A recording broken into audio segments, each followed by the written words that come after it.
පුතා ඔය අහලා තියෙනවද ලෝකේ දේවල් තුනක් එකට එකතු වුනහම ඒ මිනිස්සයව නවත්තන්න සක්‍රයටවත් බෑ කියලා. මොනවාද මේ දේවල් තුන?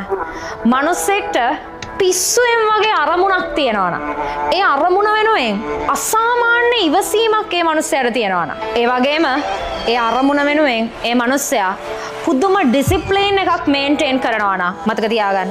ඒ මිනිස්සයව කවදාවත් කිසිම දෙයකට නවත්තන්න බෑ. ඩිසිප්ලින් එක, අරමුණ, විශ්වාසය මේ කිසිම දෙයක් සල්ලි දීලා ගන්න බෑ පුතා.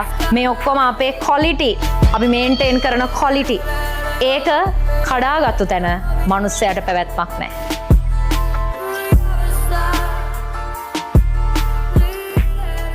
ලංකාවේම ළමයි හොයන ජෝග්‍රෆි පන්තිය හිතට තිතට ජෝග්‍රෆි රුවන් මාලී ජයවික්‍රම